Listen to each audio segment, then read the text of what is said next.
본문 레위기 17장 1절로 7절 말씀 대대로 지킬 영원한 규례니라 하는 제목으로 함께 은혜 나누겠습니다. 레위기 17장 조금 읽었는데요. 아주 내용을 보면 분위기가 살벌해요. 내용은 예물을 드릴 장소에 대한 것입니다. 반드시 여호와 앞 성막에 지정된 장소에서 예물을 드려야 된다는 것입니다. 그런데 중요한 것은 그것을 지키지 않으시 어떻게 된다고 합니까? 4절에 자기 백성 중에서 끊어지리라 죽는다 그럽니다. 8절과 9절은 이스라엘 사람 외에 함께 사는 사람도 역시 동일하게 적용된다고 하면서 그들도 이것을 지키지 않으시면 어떻게 된다? 끊어진다. 숭악합니다. 만약에 성경의 모든 말씀을 문자 그대로 다 이루어지는 것이 된다면 지금 세상에 우리 살아남아 있을까요? 이스라엘은 예물을 자주 하나님 앞에 드리지 않고 다른 신들 앞에서 드렸습니다. 그 사람들이 다 죽었을까요? 레위기는 율법을 수호하고 매우 엄중하게 행하려고 한 제사장 그룹에서 기록된 것으로 알려져 있습니다. 그들의 입장에서 레위기를 기록할 때 아주 엄격하고 단호하고 절대적으로 지켜야 하고 만약에 지키지 않으시면 목숨 내놓아야 한다는 것으로 그렇게 엄포를 놓고 강조할 수 있습니다.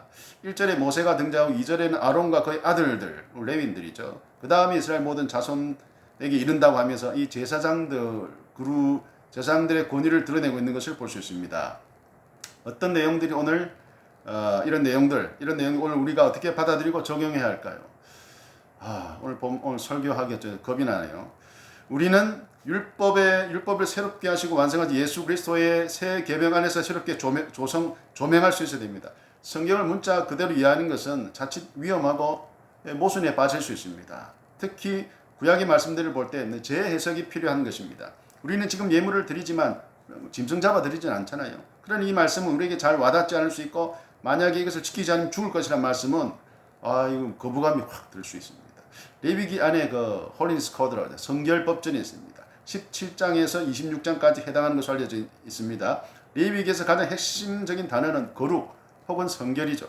거룩과 성결을 강조하기 위해서 전체적인 분위기가 매우 엄격하고 단호합니다. 거룩하고 성결하지 못했을 때 큰 화를 당하는 목숨을 잃을 수도 있다고 합니다.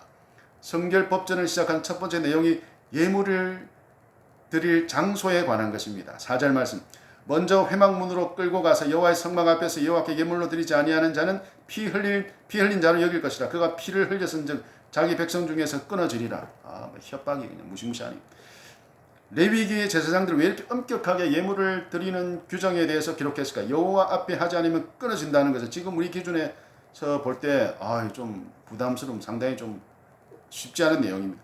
제가 이것을 조금 적나라하게 짐작을 해보겠습니다. 그래서 오늘 제가 좀 설명하기 좀 어렵습니다. 이런 추론이 가능합니다. 이런 추론도 가능합니다. 제사장들은 사람들이 드린 예물 중에 일부를 취해서 생활을 해야 됩니다.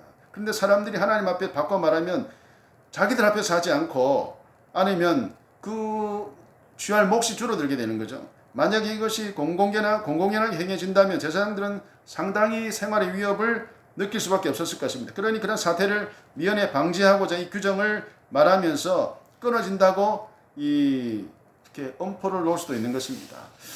우리 그동안 한국 교회에서 매우 헌금을 강조했죠. 물론 그것이 긍정적인 면도 있습니다. 한국 교회 성도들은 헌금 많이 하는 사람들도 없을 것이죠.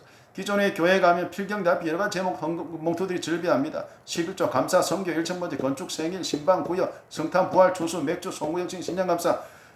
숨이 차서 다 못하겠습니다.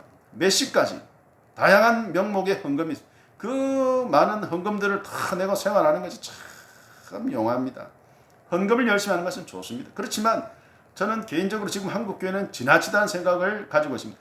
헌금을 하는데 진을 다 빼버려서 정작 믿음의 내용을 세우는 것에는 좀 소홀한 것입니다. 저 대전에 제가 대전에서 사역할 때요. 전임 전도사 할 때 어떤 교회는 장로가 되려면 1억을 내놓아야 된다. 그때 벌써 언젠가 30대 후반이었으니까 제가 지금 50대 이제 초중반 되어 가니까 그렇습니다. 그런 말을 제가 들은 적이 있습니다. 임직식을 할 때도 임직자들이 돈을 교회에 냅니다. 왜 낼까요? 직분을 받은 것이 감사해서 낸다는 것이 명물 액수가 상당합니다. 수백만 원에서 수천만 원. 마치 직분을 돈 주고 사는 것 같다는 생각이 들 정도입니다. 교회는 돈이 있어야 운영할 수 있습니다. 제사장들은 또 이슬 먹고 사는 사람들은 아니니까 예물 중에 일부를 취하는 것을 마땅합니다. 근데 중요한 것은 예물을 자원해서 드리는 것입니다. 11조에 규정되지만 그것은 역시 자원하는 마음으로 하는 것입니다. 목사님들 제발 좀 11조 하면 안 하면 안 내면 도둑놈 이런 소리 좀 안 했으면 좋겠어요. 10계명의 헌금에 대한 것은 없습니다. 예수님께서 헌금을 열심히 하는 자들을 비판하시면서 그들이 의와 인의 헌금은 드리지 않는다고 질타하셨습니다. 헌금을 많이 하는 것이 무조건 좋은 것이 아닙니다. 교회는 가난해야 됩니다. 교회가 건물을 크게 지으려고 무리하게 대출을 내고 이자를 갚는데 헌금을 쓰는 것은 좋은 모습이 아니죠.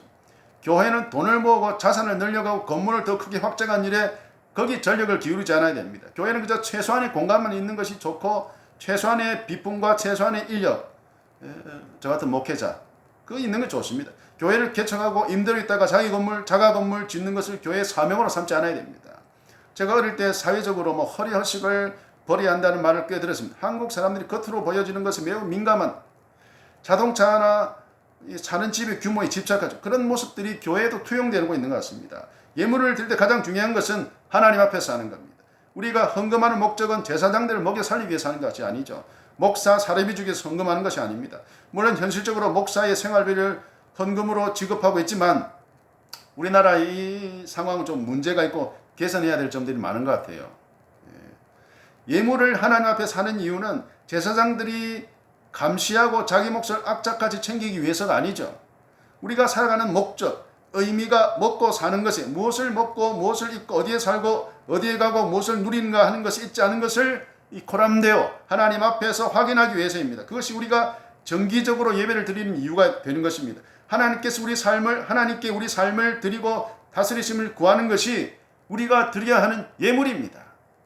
하나님을 기쁘게 하고 하나님을 기뻐하고 내 인생을 통해 하나님의 영광이 드러나기를 바라는 것, 하나님과 동행하며 택하신 자녀답게 살아가기를 소망하는 것이 우리에게 정하신 영원한 규례, 우리가 하나님께 드릴 예물이 된다는 것입니다. 5절 말씀.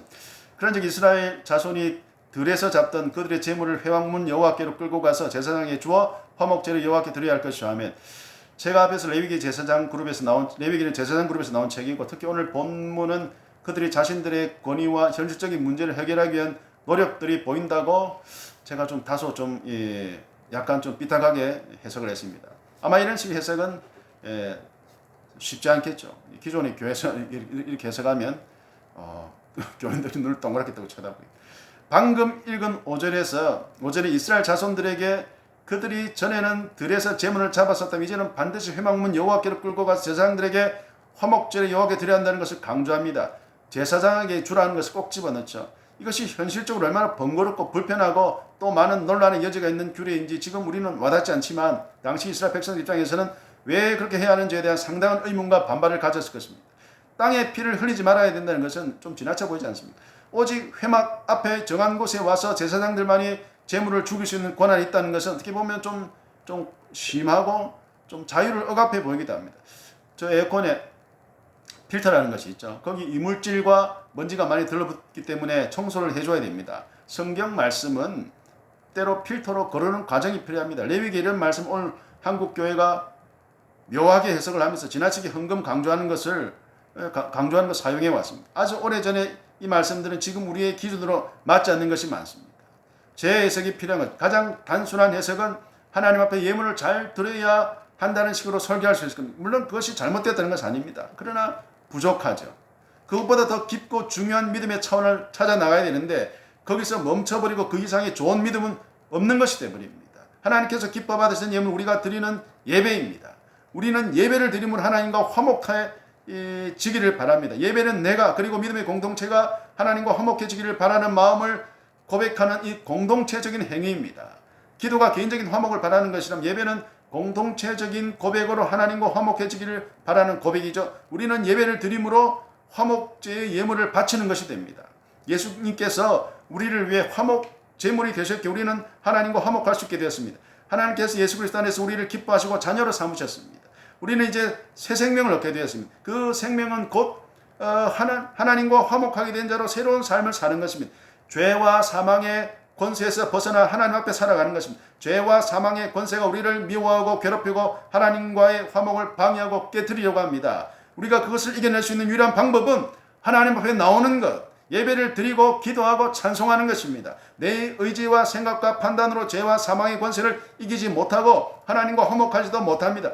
교회 안에서도 조차 다툼이 있는 것을 우리가 많이 겪어보지 않았습니까? 하나님과 화목하게 지내고자 하는 마음, 그 마음이 깊고 커지면 어떻게 될까? 이웃과도 화목해질 수 있습니다. 내 마음의 중심이 잡히고 불안과 근심을 막아낼 수 있으며 어려움을 이겨낼 수 있는 것입니다. 믿음으로 예배함으로 하나님 앞에 나오는 것이 가장 큰 복이고 은혜를 얻을 수 있는 유일한 길입니다. 이것이 곧 대대로 지켜야 될 영원한 그 믿음의 규례인 것입니다. 마지막 6절, 제사장은 그 피를 회방문 여호와의 제단에 뿌리고 그 기름을 불살라 여호와께 향기로운 냄새가 되게 할 것이다. 아멘. 피를 뿌리고 기름을 불사르고 나면 뭐가 남습니까? 고기가 남습니다. 그것은 주로 제사장이 몫으로 돌리도록 했습니다. 혹 제사의 종류에 따라 제물을 모두 함께 나눠 먹는 것도 있지만 제사장 몫은 분명히 있고 제사장들은 그것을 취하여 먹든지 돈을 바꾸든지 다른 필요한 것들을 구입하든지 했을 것입니다.